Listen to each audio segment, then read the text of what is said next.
ऐसे ही हमारे जो दिल का शीशा है वो इतना साफ कर दो, मन रूपी दर्पण कहते हैं ना, तोरा मन दर्पण कहलाए, तोरा मन दर्पण कहला। ऐसे हमारा मन दर्पण शीशा जो है, मन रूपी दर्पण, इसको ऐसा साफ कर दो कि यह हरि, कहते हैं ना जब शीशा साफ ना हो तो मूर्त भी साफ नहीं दिखती, मुख साफ नहीं दिखता।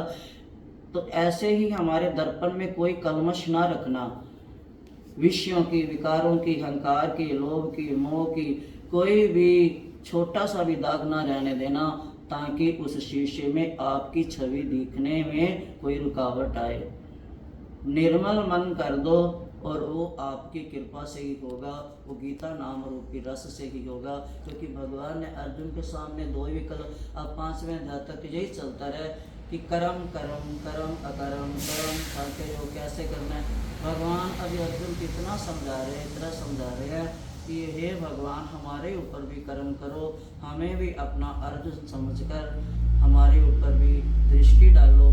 आपकी कृपा रूपी दृष्टि से जब आपकी करुणा रूपी जल की 2 बूंदे हमारे मन के शीशे की मैल को धो देंगे, तो हमारे मन के शीशे में आपकी छवि देखनी हमारे लिए आसान हो जाएगी। क्योंकि हम इतने गंदे हैं, इतने अवगुण भरे हुए जीव हैं कि आपकी सूरत को निहार नहीं सकते। आपकी सूरत की छवि हम अपने हृदय में तभी धारण कर सकते हैं, इन नैनों में तभी धारण कर सकते हैं जब आपकी कृपा हो। हर एक के नैनों में बसने वाले, हर एक के दिल में रमने, रोम रोम में रमने वाले, रोम रोम में रमने वाले कहते हैं, कह तो देते हैं हमने, कभी हमने ये ध्यान नहीं किया कि रोम रोम रमने वाला है क्या। एक अभी परसों की बात है, मेरे मन में ये आ रहा था कि भगवान जब पसीना, एक बार पसीना है ना एकदम उतारा मैंने, तो मैंने सोचा भगवान, उसी टाइम थोड़ी देर बाद मैं नहाने चली गई, पसीना आया, मैं सोचा कि जब पसीना हमारे अंदर से निकलता है, हमारे अंदर से ही आता है ना, बाहर से तो नहीं आता, अब इन्हीं रोमों छिद्रों में से निकलता है। ये भगवान की कितनी कारीगरी है कि जब हम नहाते हैं तो पानी अंदर क्यों नहीं जाता, अंदर से पानी भगवान ने बाहर निकालने का तरीका तो लगाया हुआ है, लेकिन भगवान की कारीगरी का इसे रोम रोम से ही लगा लो कि कितना उसने ये पिस्टन ढक के बंद किया हुआ है कि अंदर से खुल के बाहर पानी आ सकता है, बाहर से अंदर नहीं जाता। कितना समुद्र में तैरो, कितना नदी में नहाओ, कितना फुहारे के नीचे नहाओ, बाल्टियों से नहाओ, जाके से नहाओ, अंदर क्यों नहीं आता। तो मैं कहती हरी तेरा रोम रोम वाला ये मेरे आज समझ में आया कि तो रोम रोम में जो बसा हुआ है ना, यही तेरी माया है। परसों मेरे मन में यही आया। अब पता नहीं आपके मन में क्या भाव होगा, ये तो आप जानो, अगर कोई नया भाव आए तो मेरे को बताना, मैं अपनी डायरी में लिखूंगी।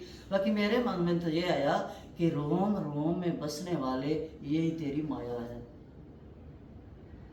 कितनी अजीब माया। हमारा जरा सा ढक्कन खुला रह जाता है सब्जी का, तो वो भी भगवान ने कितनी अच्छी पैकिंग की है केले की। फ्रूट को देख लो और संतरे को देखो, संतरे के अंदर भी एक एक फाड़ी को कैसे, और उसके अंदर भी एक एक दाना कैसे जोड़ा हुआ है, उसकी पैकिंग। हमारा टिफिन दुकान तक खुल जाएगा, दही गिर जाएगा, सब्जी गिर जाएगी, भगवान की पैकिंग। और सदियों से, ये नहीं भी एक ही दिन में संतरा उसने एक ही बार बनाया है, सदियों से वो पैकिंग चली आ रही है केले की। और देखो हलवा तो मैं कहती हूँ भगवान ने हलवे रूप में केला भर दिया है, उसमें कोई गुठली नहीं, कोई बीज नहीं, कोई कुछ नहीं। भगवान ने हलवा जो है वो केले रूप में दिया हमारे को। और देखो कितने उसमें रंग भरे हैं, कितनी मिठास भरी। तो मेरे को लगता है भगवान तेरी एक एक चीज़ का जो है वो मूल्य अगर समझे तो पता चलेगा।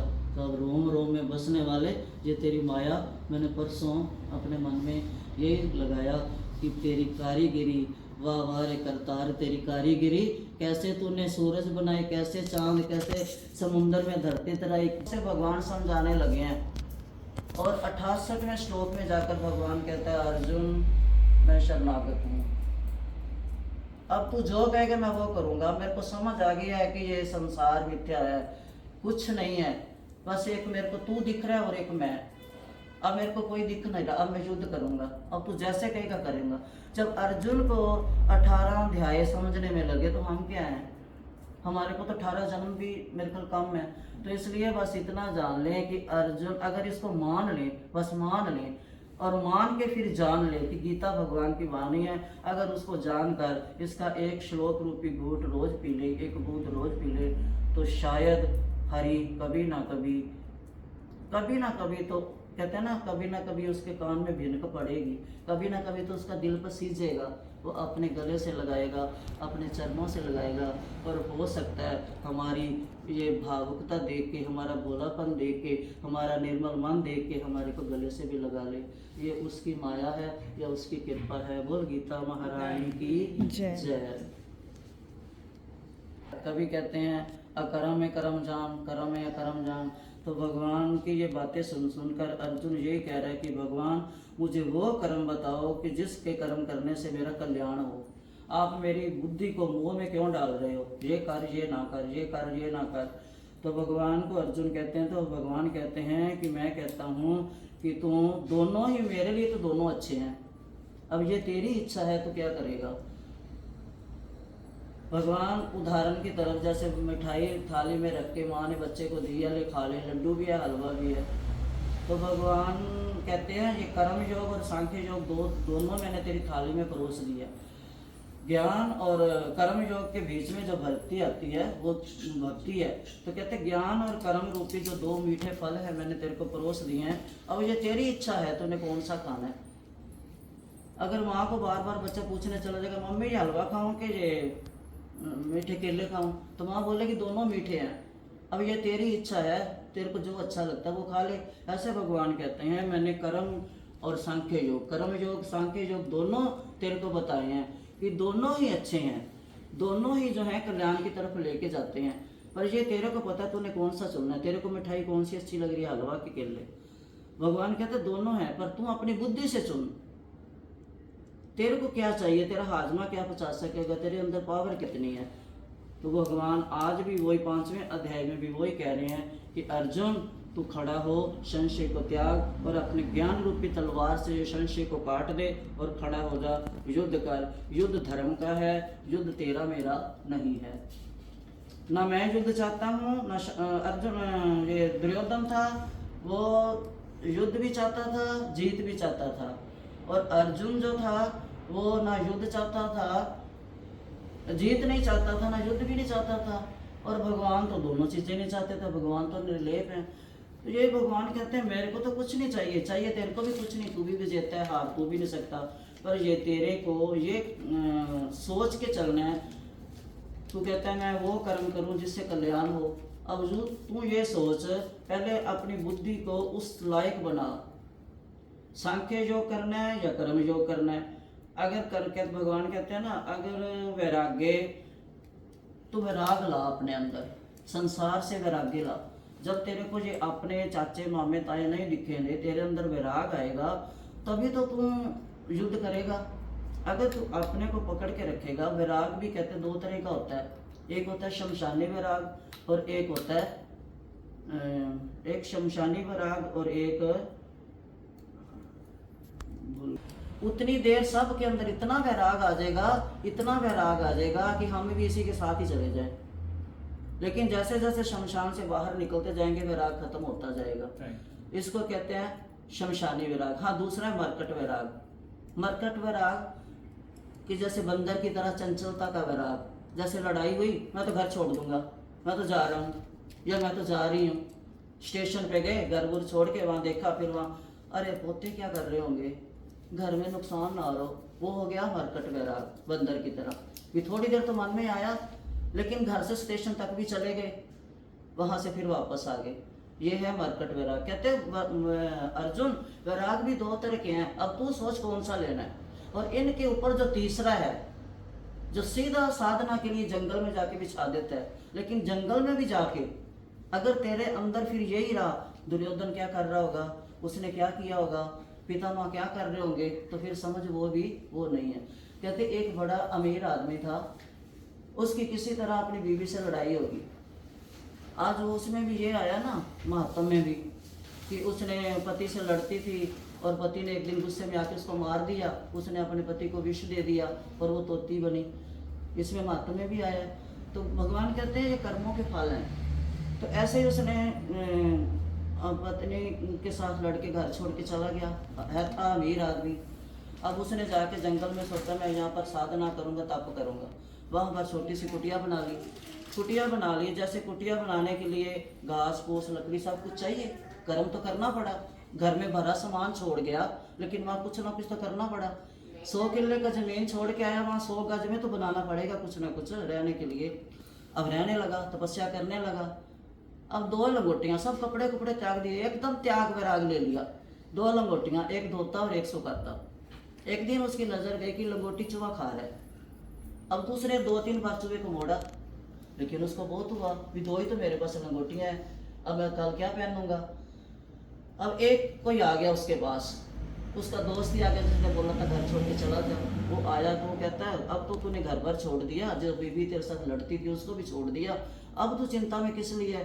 बोलते आज ना चूहा मेरी लंगोटी खा रहा था, तो बार बार उसको हटा रहा हूँ, अब मैं कल क्या पहनूंगा। बोलते फिर चिंता तो वही, अब ऐसे कर चूहे को ना मारने के लिए बिल्ली रख ले, तेरी चिंता खत्म हो जाएगी। अब बिल्ली रख ली। अब बिल्ली को भूख लगी, रोटी मांगने जाए, कहता मेरे लिए रोटी दे दो, मेरी बिल्ली के लिए दूध दे दो। अब वो दोस्त फिर घूमता घूमता फिर मिल गया, कहता है ऐसे अच्छा नहीं लगता, अपने लिए रोटी मांगता उसके लिए दूध मांगता, तू गाय रख ले, मेरे पास गाय है मैं तेरे को दे देता हूँ, तू रख ले, मेरे को दान का फल मिलेगा और तेरे के दूध मिल जाएगा। कहता ठीक है। वो ले आया गाय। अब गाय के लिए घास भी चाहिए, गाय के लिए जगह भी चाहिए। अब फिर वो काम बढ़ गया, दूध निकालता, बिल्ली को पिलाता, रोटी आप करता, काम बढ़ता चला गया। अब बोलता मेरे से इतना काम नहीं होता, क्या करूं। तो दोस्त कहता शादी कर ले। अब शादी कर ली, बीवी आ गई, अब उसके लिए खर्चा भी बढ़ा। अब करते करते फिर बोलता अब काम नहीं होता, कहते नौकर रख ले। अब देखो जो उसने भरा भरा घर छोड़ा, फिर उसी में लिपट हुआ। तो अर्जुन को कृष्ण कह रहे हैं कि वो वाला भी ना वैराग्य हो कि एक बार तो तूने छोड़ा कि मेरे चाचा मामे मारे जाएंगे, मेरे पितामह मारे जाएंगे, गुरु द्रोणाचार्य मारे जाएंगे, तेरे अंदर वैराग आ गया, त्याग आ गया। लेकिन ये ना हो कि वहां जाके फिर तू चाचे मामे बना ले, फिर तू हस्तिनापुर बसा ले, तो फिर फायदा क्या। तू सोच के कर, अगर तू अपना कर्म सोच के करेगा तो तेरा वैराग्य और जो ज्ञान के साथ अगर तू वैराग्य लेगा, साधना लेगा, निर्णय लेगा, संशय को काटेगा ज्ञान की तलवार से, तो तेरा मन जो है स्थिर होगा। फिर तो तेरे को यही लक्ष्य दिखेगा कि मैंने युद्ध करना है और धर्म के लिए करना है, अधर्म पर विजय करनी है, अधर्मी रूपी दुर्योधन को मारना है और धर्म की पताका को फहराना है, फिर तेरे अंदर आएगा। तो ये अर्जुन को बहुत समझा रहे हैं। 5वें अध्याय में भी आज अर्जुन को यही समझा रहे थे बार बार, चौथे में भी समझाया, तीसरे में भी समझाया, दूसरे में भी समझाया। अभी तक अर्जुन प्रश्न पे प्रश्न करने हो किसी से पूछने के लिए, तो गीता में जैसे अर्जुन ने किए वैसे करो। अगर किसी को उत्तर चाहिए तो ऐसे सच्चे सतगुरु के पास जाओ जो हमारे ऐसे प्रश्नों के उत्तर दे। प्रश्न करता अर्जुन और उत्तर देता श्री कृष्ण भगवान, इनसे बढ़ के कोई शिष्य और गुरु का संवाद कहीं नहीं मिलेगा। तो ये गीता जो है ये मन के संशय को काटने वाली एक ज्ञान रूपी तलवार है। तो कर्म और सांख्य योग और कर्म योग के बीच में आती है भक्ति योग। 18 अध्याय हैं गीता के, जिसमें 6 योग हैं कर्म योग, पिछले 6 अध्याय हैं वैराग, और जो बीच में है भक्ति। 7 से जो 13 तक हैं ये भक्ति के हैं। 1 से 6 तक वैराग कर्म करने की भगवान कह रहे हैं, और जो बाद में 6 हैं वो वैराग्य तो बाद में अर्जुन का है। जब पहले तो डाल देता है हथियार कि मैं युद्ध नहीं करूंगा, लड़खड़ा रहा है, डर से डालता है, तो फिर डाल देता है पूरा समर्पित के साथ कि अब मैं केशव समझ गया हूँ, अब मेरी समझ में आ गया है, अब मेरी बुद्धि शुद्ध हो गई है, मेरे अंदर के विकार संशय सब मिट गए हैं, अब मैं जान गया हूँ आपकी भाषा कि आप मेरे को क्या समझा रहे हैं। अब मैं युद्ध करूंगा, अब जैसे आप चलोगे, पर युद्ध तब करूंगा जब मेरे रथ की बागडोर आप संभालोगे। आपके बिना नहीं करूंगा मैं युद्ध, करूंगा युद्ध। अब इतना तो मेरे को हो गया कि युद्ध करूंगा, धर्म की विजय लाऊंगा, पर आपके साथ लाऊंगा, आपको सारथी बनाकर। तो भगवान देखो के मालक योगेश्वर सर्वेश्वर घट घटवासी अंतर्यामी भगवान भगत के सारथी बने। तो ऐसे हमारे जीवन रूपी गाड़ी के सारथी भगवान कृष्ण को बनाए हम नकली अर्जुन अगर बनने की प्रैक्टिस करें तो हो सकता है भगवान तो असली भी बन जाते हैं। हम चाहे नकली बने लेकिन भगवान असली हमारे जीवन रूपी गाड़ी के घोड़ों की बागडोर अपने हाथ में ले लेंगे और हमारी जिंदगी की गाड़ी को सही रास्ते पर लेकर जाएंगे। भगवान गीता में यही अर्जुन को समझा रहे हैं। अर्जुन को समझाते समझाते शायद कलयुग में हम जैसों को समझाने के लिए ही अर्जुन को माध्यम बनाकर भगवान गीता सुना रहे हैं। इसलिए गीता कर्म कराने वाली, कर्म सिखाने वाली, कर्मों से बचाने वाली, सांख्य योग बनाने वाली, वैराग्य योग बनाने वाली, त्यागी बनाने वाली ये गीता रूपी जो शास्त्र है ये अमृत है। जैसे समुद्र मंथन से अमृत निकला था, ये अमृत भी महाभारत जैसे ग्रंथ के महामंथन से, समुद्र के मंथन से जो विष निकला था वो शंकर जी ने पिया, जो अमृत निकला था वो सभी देवताओं ने पिया। और ये जो महाभारत का जो मंथन हुआ था उसमें से ये भगवान ने गीता रूपी अमृत निकाला जो दुनिया को मिलेगा पीने के लिए। घर घर है सबके पास गीता, लेकिन किसी को पता नहीं है।